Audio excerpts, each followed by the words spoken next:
Rabbmu telah memerintahkan agar kamu jangan menyembah, jangan beribadah melainkan hanya kepada Allah saja. Dan hendaklah engkau berbuat baik kepada kedua orang tua, pada ibu bapakmu. Jika salah seorang di antara keduanya atau kedua-duanya sampai berusia lanjut dalam pemeliharaanmu, maka janganlah engkau mengatakan kepada keduanya perkataan ah. Dan jangan engkau membentak keduanya, dan ucapkanlah kepada keduanya dengan perkataan yang baik.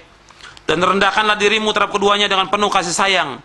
Dan ucapkanlah, wahai Rabbku, sayangilah keduanya sebagaimana mereka berdua telah mendidik aku pada waktu kecil. Di dalam ayat ini Allah Subhanahu wa taala menyebutkan kata-kata al-kibara. Antum perhatikan, pada ayat ini Allah mengatakan al-kibara. Kibar maksudnya kibarus sin, yaitu berusia lanjut. Yaitu berusia lanjut. Indaka berarti pemeliharaan, yaitu kalimat yang menggambarkan makna tempat berlindung dan berteduh pada saat masa tua, di saat dia lemah dan tidak berdaya. Imam Al-Qurtubi rahimahullah dalam tafsirnya menjelaskan tentang lebih ditekankan berbuat baik pada orang tua pada usia lanjut. Kenapa? Berbuat baik pada orang tua tetap wajib di saat orang tua ini masih muda atau sudah tua. Cuma ditekankan oleh Allah dalam ayat ini dengan lafaz al-kibar, imma yablughanna indakal kibara ahaduhuma aw kilahuma. Kenapa Allah sebutkan demikian? Pertama, kata Imam Al-Qurtubi, keadaan usia lanjut adalah keadaan di mana keduanya membutuhkan perlakuan yang lebih baik. Karena keadaannya pada saat itu sangat lemah. Sebab di saat usia lanjut sangat butuh kepada pertolongan kita, bantuan kita. Berbeda di saat dia masih kuat, masih muda, masih bisa mencari nafkah. Ketika dia usia lanjut sudah lemah semuanya, dan berpikirnya pun sudah mulai berkurang. Makanya harus kita perhatikan. Yang kedua, semakin tua usia seseorang berarti semakin lama orang tua bersama anak. Dan kadang-kadang karena orang tua bersama anak ini berat, bagi si anak itu berat. Kalau masih muda mungkin tidak banyak permintaan, tidak rewel, tidak pikun.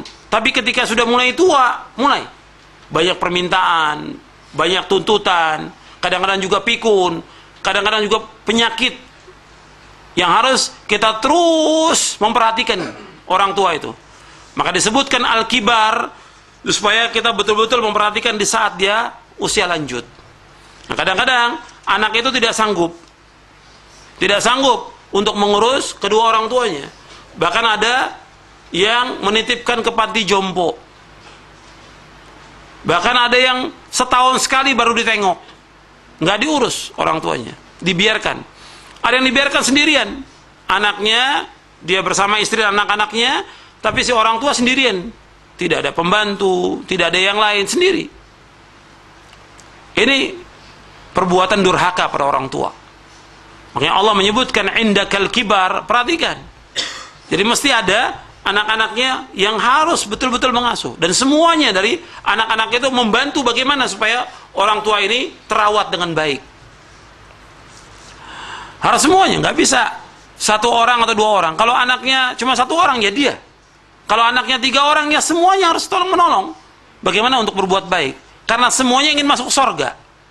Si anak semua ingin masuk surga. Caranya, jalannya dengan apa? Dengan berbuat baik pada orang tua. Dan ini juga harus perhatikan, ikhwan fillah, azakumullah, bahwa kita harus memberikan pengertian juga kepada anak kita dan juga kepada istri kita, bahwa kita ingin berbuat baik pada orang tua, bahwa harta yang ada sebagiannya untuk orang tua kita.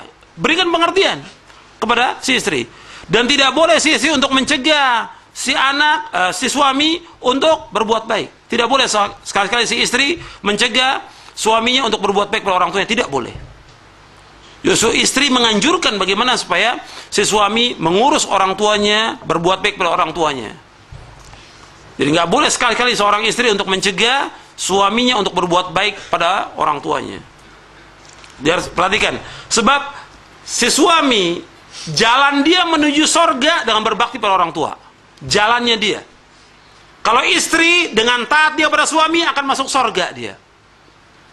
Jadi harus perhatikan seperti ini. Jangan kemudian si istri lebih banyak menuntut ketika si suami memperhatikan orang tuanya yang sudah tua, banyak menuntut. supaya mengalihkan si suami supaya tidak memperhatikan orang tua. Justru dianjurkan. Istri yang baik, istri yang menganjurkan suaminya untuk berbuat baik pada orang tuanya. Istri yang jelek dan istri yang buruk, istri yang melarang suaminya untuk berbuat baik pada orang tuanya. Justru dia harus mendukung bagaimana si suami untuk berbuat baik pada orang tua. Sebab nanti anak-anaknya dia akan berbuat baik pada orang tuanya. Sebab balasan tergantung daripada amal. Jadi harus perhatikan. Maka kesempatan si anak untuk berbuat baik pada orang tua, meskipun dia sudah punya anak, sudah punya cucu, orang tua masih ada kesempatan untuk berbuat baik. Nabi pernah menyebutkan tentang orang yang celaka. Antum lihat di halaman 54. Nabi bersabda, "Raghima anfu, thumma raghima anfu, thumma raghima anfu." Qila man ya Rasulullah? Qala man adraka abawaihi 'indal kibar aruma aw kilaihima falam yadkhulul jannah. Kata Nabi, celakalah, celakalah, dan sekali lagi celakalah. Lalu ada yang bertanya, siapa wahai Rasulullah? Rasulullah berkata, orang yang mendapati kedua orang tuanya berusia lanjut, salah satunya atau kedua-duanya, tetapi dengan itu dia tidak masuk surga. Hadis ini sahih, riwayat Imam Muslim dan Ahmad. Artinya orang tuanya masih hidup, dia tidak sempat untuk berbuat baik. Dalam waktu itu ada, kesempatan ada, hartanya ada, tapi nggak sempat untuk berbuat baik. Disibukkan dia dengan dunia, disibukkan dia dengan istrinya, disibukkan dengan anaknya, disibukkan dengan yang lain. Kesempatan ini gunakan supaya si anak ini bisa masuk surga. Dan penyesalan itu biasa datangnya belakangan. Sudah meninggal baru dia menyesal. Kesempatan waktu orang tua masih hidup, orang-orang tua butuh pada dia. Contoh dalam hadis yang lain, Nabi SAW naik di atas mimbar, Nabi menyebutkan amin, amin, amin 3 kali Nabi sebutkan. Sahabat bertanya, ya Rasulullah, atas apa engkau aminkan ya Rasulullah? Nabi SAW bersabda, telah datang malaikat Jibril dan ia berkata, wahai Muhammad, celakalah seorang yang jika disebut namamu namun dia tidak bersalawat kepadamu. Katakanlah amin, maka aku katakan amin. Ya, setiap disebut nama Nabi, kita ucapkan Allahumma salli wa sallim ala Nabi Muhammad SAW. Allahumma salli wa sallim ala Muhammad.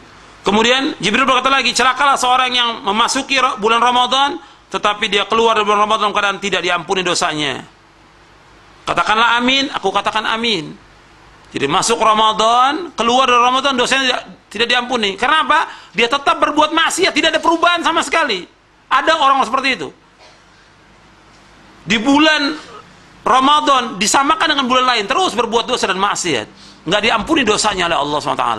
Ini orang yang celaka dan orang yang rugi. Yang ketiga, kemudian Jibril berkata lagi, celakalah seorang yang mendapati kedua orang tuanya atau salah seorang dari keduanya masih hidup, tetapi justru tidak masukkan dia ke dalam sorga. Katakanlah amin, maka aku katakan amin. Hadis ini sahih li ghairihi, diriwayatkan Imam Hakim, disahihkan oleh Hakim dan disepakati oleh Imam Zahabi dari sahabat Ka'ab bin Ujrah radhiyallahu an. Diriwayatkan juga oleh Imam Bukhari dalam kitabnya Al Mufrad dan yang lainnya. Jadi Nabi disuruh oleh malaikat Jibril mengaminkan, maka Nabi aminkan, artinya terkabul. Maksudnya orang yang orang tuanya masih hidup tapi dia tidak berbuat baik, maka celaka orang itu. Amin, celaka. Makanya orang yang orang tuanya masih hidup dan dia tidak berbuat baik pada orang tuanya, celaka hidupnya. Tidak akan mengalami ketenangan, tidak akan mengalami kebahagiaan, tidak barokah hidupnya. Kenapa? Tidak berbakti pada orang tuanya. Nah, yang kesempatan ini, apakah kita sudah punya istri, punya anak, tetap harus berbakti pada orang tua.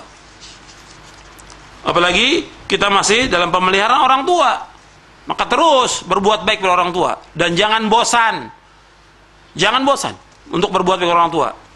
Jangan mengungkit kebaikan, jangan merasa payah, jangan merasa lelah, terus berusaha untuk berbuat baik pada orang tua yang diperintahkan oleh Allah dan diperintahkan oleh Rasulullah SAW. Dan kita jangan sekali membandingkan antara kebaikan kita dengan kebaikan orang tua, nggak sebanding.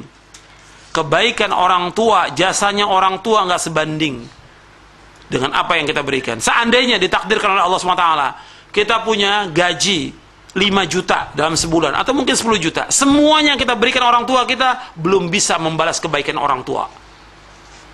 Belum bisa.